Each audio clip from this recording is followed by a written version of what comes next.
Sexual assault and violence. Introduction.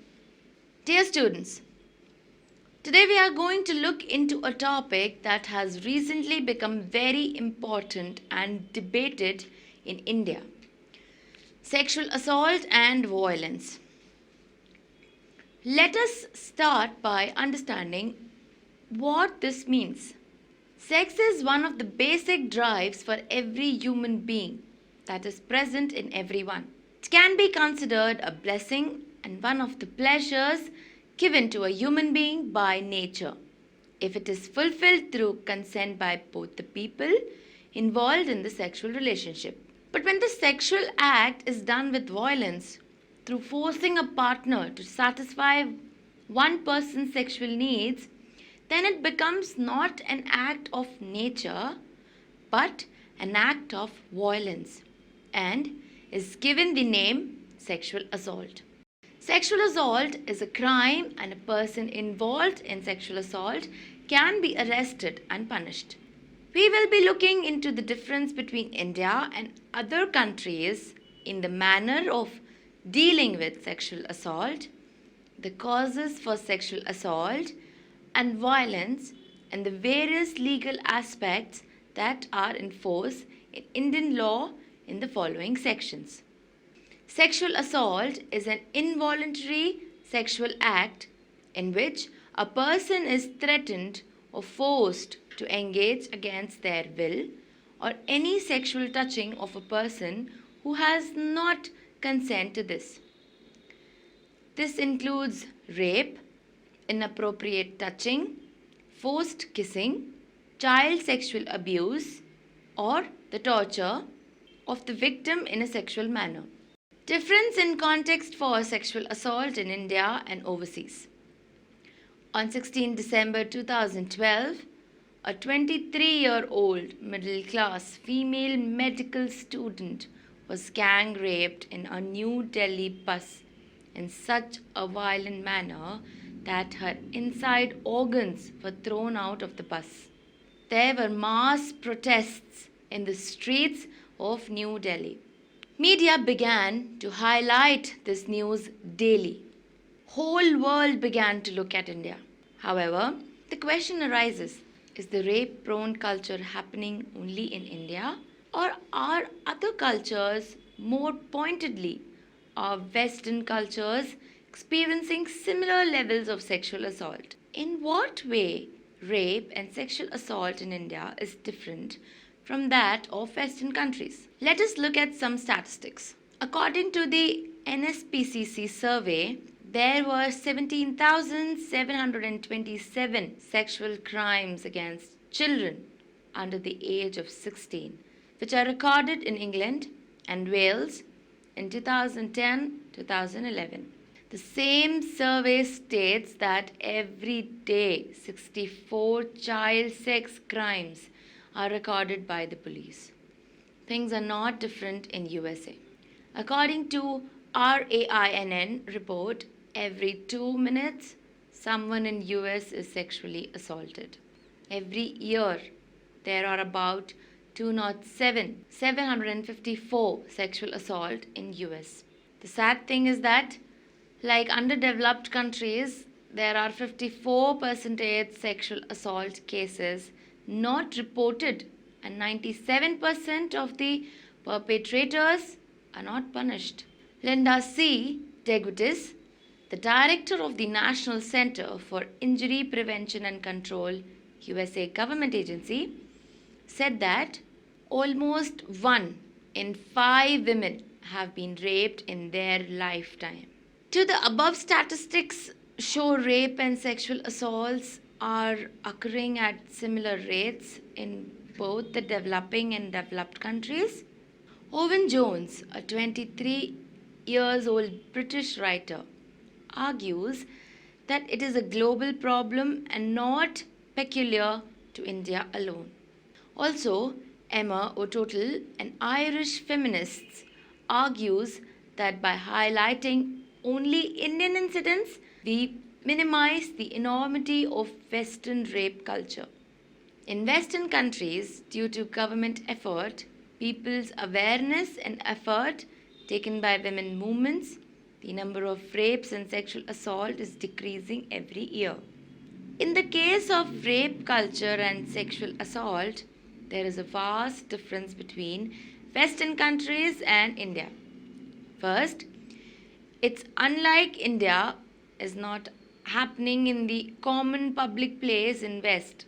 Secondly, there are very strict laws for punishing the people who are involved in sexual violence. And third, in Western countries, these rapes and assaults are more frequently reported to police. Fourth, both the victim and the victim's family are not considered to be social outcasts. And fifth, there is common awareness among women and in the society about rape.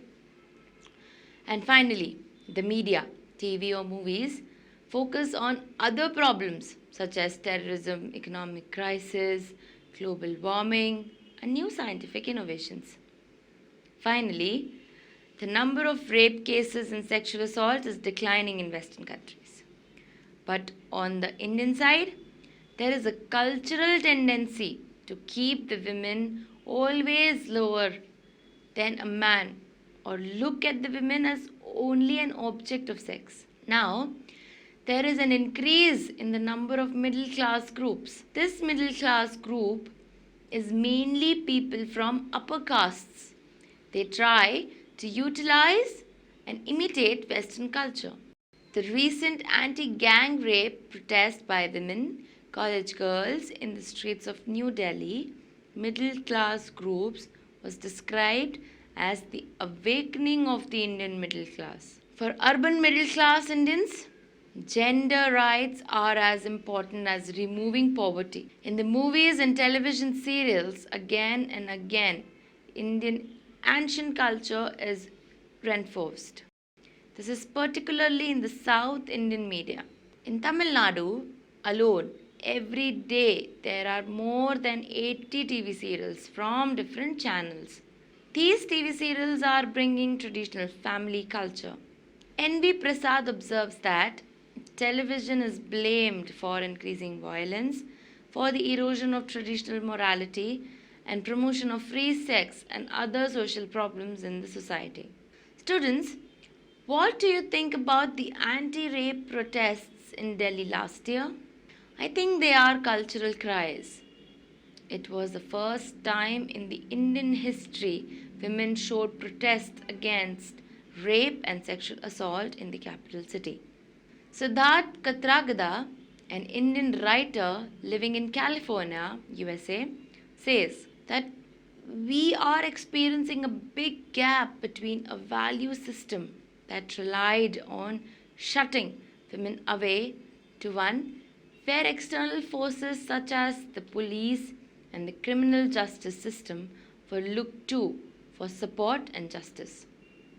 Katragada observes that for many centuries, India protected women from sexual assaults by hiding them behind the strict traditional rules. But now, due to urbanization, globalization, and modernization, Indian women are trying to come out from strict traditional values. The anti rape protest provided a lesson to the Indian traditional and patriarchal mindset in that they can no longer hide women behind the Indian ancient traditional values. Libby Purvis observes that India faces cultural crisis. An anti-rape protest arises due to modernization of the country, which is making efforts to bring cultural changes promoting proper treatment of women. On the other side, traditional social customs and norms are being reimposed on Indian women. Consequently, Purvis envisions Indian women needing a cultural earthquake to come out from various oppressions. Causes for sexual assault in India. Very often, we find people trying to explain sexual assault as a mistake. He just really wanted to have sex. He misread her signals. He got carried away. Sexual assault is not driven by a strong desire for sex. It is a violent crime driven by a desire for dominations and power. Most people involved in sexual assault have access to consensual sex with someone other than the victim. Sexual assault is not a result of mixed signals. Each and every sexual act requires active and willing consent for it not to be sexual assault. And two people having been kissing or flirting does not mean the other person has given consent. Most people, including most men, do not have trouble understanding their partner's sexual signals. Sexual assault happens because a person believes that they are entitled to have sex or sexual contact with another person without that person's consent. Manners and etiquettes regarding sex vary from country to country and depend on the culture of a place. In India, we find that there are many rules regarding sexual behavior and sex outside marriage is not accepted in society. We will now look into the causes for sexual violence in India. First, few female police. Studies show that women are more likely to report sex crimes if female police officers are available. India has a much lower percentage of female police officers than other Asian countries. In New Delhi, just 7% of police officers are women. When women do report rape charges to male police, they are frequently harassed more. Not enough police in general. There aren't enough police dedicated to protecting ordinary citizens, and the officers that are available often lack basic evidence gathering and investigate training and equipment. According to the Times of India, there is one officer for every 200 citizens and about 20 officers for every VIP. Many of those who do perform police duties can be found shaking down motorists, participating in protection rackets, and simply looking the other way as crimes takes place. Third, blaming proactive clothing. There's a tendency to assume the victims of sexual violence somehow are asking for sexual violence. In a 1996 survey of judges in India, 68% of the respondents said that proactive clothing is an invitation to rape. In response to the recent gang rape incident, an MLA in Rajasthan suggested banning skirts as a uniform for girls in private schools, citing it as the reasons for increased cases of sexual harassment. Fourth, acceptance of domestic violence. A 2012 report by UNICEF found that 57% of Indian boys and 53% of girls between the ages of 15 and 19 think 5 beating is justified. A recent National Family Health Survey also reported that a sizable percentage of women blame themselves for beating their husbands. When a boy grows up seeing his father assault his mother, he starts to accept such a behavior and repeats it. Anuradha Gupta, Mission Director for India's National Rural Health Mission. Fifth, lack of public safety. Women generally aren't protected outside their homes. The Delhi gang rape occurred on a bus. Even Indian authorities say that the country's public places can be unsafe for women. Many streets are poorly lit and there's a lack of women's toilet, a women and child development ministry. Women who drink, smoke, or go to pubs are widely seen in Indian society as morally loose, and village clan councils have blamed a rise in women talking on cell phones and going to the bazaar for an increase in the incidence of rape. Sixth, stigmatizing the victim. When verbal harassment or groping do occur in public areas, bystanders frequently look the other way rather than help the victim, both to avoid the conflict and because on some level they blame the victim. Male politicians contribute to the problem, making statements that make light of rape or vilify rape victim supporters. Also, recently apologized after calling those protesting against the Delhi gang rape highly dented and painted women who go from discourse to demonstrations. Seventh, encouraging rape victims to compromise. In a recent separate rape case, a 17-year-old Indian girl who was alleged gang raped killed herself after police pressure her to drop the case and marry one of her attackers. Rape victims are often encouraged by village elders and clan councils to compromise with the family of accused and drop charges or even to marry the attacker. Such compromises are aimed at keeping the peace between families or groups. What's more, a girl's chance to marry are thought to be more important than bringing a rapist to justice. 8. A sluggish court system. India's court system is painfully slow, in part because of a shortage of judges. The country has about 15 judges for every 1 million people, while China has 159. Ninth, few convictions. For rapes that get reported, India's conviction rate is no more than 26%. There is also no law on the books covering routine daily sexual harassment, which is euphemistically called eve teasing. 10th, low status of women. Perhaps the biggest issue in India is women's overall lower status in Indian society. For poor families, the need to pay a marriage dowry can make daughters a burden. India has one of the lowest female to male population ratio in the world because of sex selective abortion and female infanticide. Throughout their lives, sons are fed better than their sisters. They are more likely to be sent to school and have brighter career prospects. In recent days, Indian politicians have put forward many remedies for India's sexual violence problem. But it will be hard to end discrimination against women at police stations when it starts in the crib. India's laws on sexual assault. The recent violent gang rape case in Delhi, where a 23-year-old medical student lost her life, has resulted in very tough laws on sexual assault in India. The provisions of the new law are: in 2013, India's rape law have been changed to allow for very tough punishment for all types of sexual assault.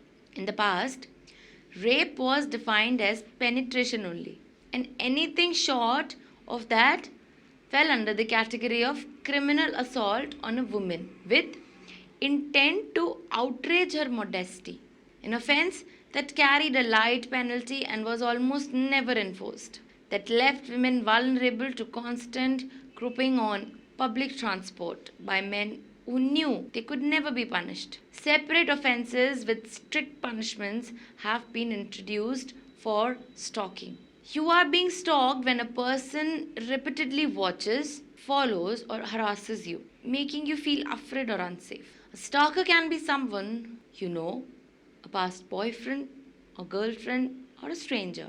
Here are some examples of what stalkers may do: come to home or place of work without informing, send you unwanted text messages, letters, emails, leave unwanted items, gifts, or flowers, frequently call you and hang up, use social networking sites and technology to track you, spread rumors about you via the internet or word of mouth, make unwanted phone calls to you, call your employer or professor, wait at places you hang out, damage your home, car, or other property. Voyeurism, driving sexual pleasure from observing naked bodies or sexual acts of others, especially from a secret place. often without the knowledge of the person involved in sex. Stripping a woman, taking the clothes of a woman against her wishes and will. This shameful act is often done in public to punish a woman and insult her. This happens in India a lot during caste related violence. Carrying out an acid attack. Acid throwing, also called an acid attack, is a form of violent assault. It is defined as the planned act of throwing acid onto the body of a person with the intention to disfigure, scar, torture, or kill. People who plan such attacks throw acid at their victims, usually at their faces, burning them and damaging skin tissue, often exposing and sometimes dissolving the bones. The long term consequences of these attacks include blindness and permanent scarring of the face and body, along with far reaching social, psychological, and economic difficulties. For the first time, human trafficking has been outlawed in India, with stiff penalties both for the trafficker and someone employing people who have been trafficked. Trafficking means recruitment, transportation, transfer, keeping, or receiving persons by means of the threat or use of force or abduction, or fraud or deception, or of the giving or receiving of payments or benefits to get a person for the purpose of exploitation. Exploitation shall include, at a minimum, the exploitation of the prostitution of others or other forms of sexual exploitation, forced labor or services, slavery or practices similar to slavery, servitude or the removal of organs. Human trafficking is a very big problem in India, again because of the large population and the lack of policing as well as social acceptance of using of servants in domestic violence. Prevention of sexual assault and violence. In India, because the culture is very much biased against sex and tolerates violence in domestic as well as official settings, unless it is an extreme form of violence, the task of identification of sexual assault itself is a very big problem. Before we can move on to prevention, education is the main weapon for fighting against this very common social disease of sexual assault and violence in Indian society. Often, the problem in India is that many mild forms of sexual assault are tolerated as normal behavior in the culture, which is mainly patriarchal. There is very little awareness of women or child rights in India, and abuse and neglect of women and children is seen as part of everyday life. So, education is the main way to eradicate this problem from our future generations. Sexual harassment and assault may be prevented by secondary school, college, and workplace education programs. The media is now leading a campaign against sexual violence against women, which exists in all strata of Indian society in all forms. But we should note here that sexual violence against men when they are children is also becoming common in India. What we need today is a mass awareness program to make women and children aware of their right to be treated with respect and kindness, and to identify when the sexual assault starts in a small way. Arresting the problem in the beginning is always better than allowing the problem to get bigger and then dealing with violence in its extreme form. The government also needs to encourage and promote self defense courses for women and children so that each one of them knows how to protect themselves against physical violence when it occurs. Indian society does not encourage women to adopt any physical sport, and often in cases of sexual violence, a knowledge of how to tackle a physically strong enemy is lacking among the victims, leading to extreme forms of violence. Conclusion. Research findings state that often the person involved in sexual violence is known to be the victim, and there is a lot psychological violence that precedes the actual sexual violence. In this context, we need all leaders of society in India in a lot of social change in attitudes towards domestic and verbal abuse and violence in our everyday life. Indian women need to feel that they should be treated with dignity and respect by everybody, including their family members, at all times, and that the law and society and the police will support them when they are in trouble. This calls for a sea change in social attitudes in India, which should become a priority not only for the media and political leaders, but religious leaders, sports people, educators, lawyers, doctors, and all leaders in Indian society.